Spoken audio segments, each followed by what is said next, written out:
Perkenalkan, nama saya Syahrian Gunafikar, A15 2022 02450. Dalam artikel ini, kami akan membahas berita tentang berita dan dampaknya terhadap industri perbankan secara rinci, dan juga membahas langkah-langkah untuk menghindari kejadian serupa di masa mendatang. Risiko membiarkan kemungkinan ini memungkinkan akan mempengaruhi kepercayaan masyarakat terhadap sistem perbankan secara umum. Dokumen ini menggunakan referensi jurnal yang relevan untuk bisa membantu dalam analisis dan pemahaman pelanggaran data di Bank BSI. Adapun dampak pembobolan data Bank BSI terhadap industri perbankan secara umum. Dampaknya tidak terbatas pada Bank BSI sebagai institusi perbankan, tapi juga dapat mempengaruhi kepercayaan masyarakat terhadap sistem perbankan secara umum.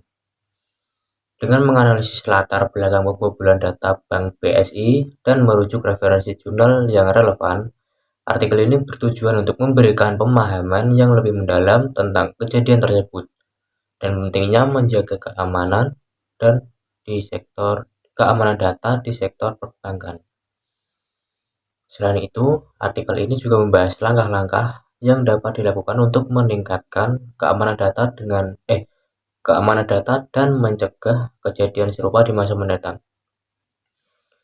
Melalui analisis yang mendalam dan referensi jurnal yang relevan, diharapkan artikel ini dapat memberikan wawasan berharga bagi pembaca untuk memahami dampak dari pelanggaran data Bank BSI dan pentingnya menjaga keamanan data di perbankan. Pembobolan bank ini terjadi karena serangan cyber. Diduga diretas dengan cara menyebarkan virus ransomware. Peretas bahkan menyebarkan data nasabah itu di dark web. Penyelidikan kasus penyerangan sistem perbankan pada Badan Usaha Milik Negara atau BUMN itu turut dilakukan oleh Ditipid Cyber Bareskrim Polri bersama Badan Cyber dan Sandi Nasional atau BSSN. Layanan bank syariah terbesar di Indonesia dilaporkan sempat lumpuh selama kurang lebih 5 hari, membuat kesal para nasabahnya. BSI mengatakan seluruh layanan perbankan sudah berangsur normal dan pulih sejak Kamis 11 Mei.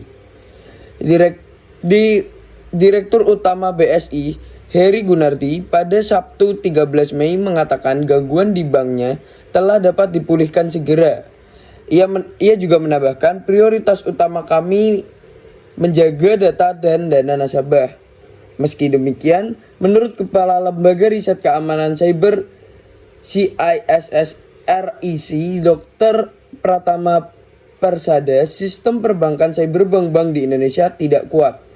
Buktinya, sudah beberapa kali bank di Indonesia kena retas. Pada 2021, Bank Jatim dan BRI Life, perusahaan asuransi milik BRI, diretas dan data pribadi nasabah diduga bocor di internet. Bahkan awal 2022 silam, Bank Indonesia mengaku kena serangan ransomware. Menurut Pratama, hal ini agak memalukan karena banyaknya serangan tidak dijadikan pelajaran oleh perbankan Indonesia. Apalagi saat Bank Indonesia mendorong digitalisasi semua layanan perbankan untuk mewujudkan masyarakat tanpa uang tunai atau cashless society. Kebayang nggak kalau misalkan nanti semua bank di Indonesia tiba-tiba crash mati total dan masyarakat nggak punya duit tunai, ujarnya. Diketahui bahwa pembobolan data nasabah BSI diduga diretas dengan cara menyebarkan virus ransomware. Kesimpulannya adalah berita pembobolan data Bank Syariah Indonesia menjadi sorotan akhir-akhir ini.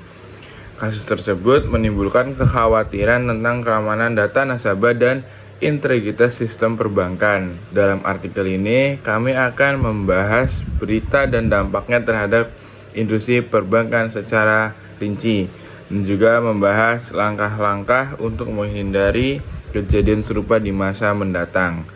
Pelanggaran data bank di BSI terjadi di saat genting, yakni di tengah masa transisi UU Perlindungan Data No. Adapun dampak pembobolan data Bank BSI terhadap industri perbankan secara umum.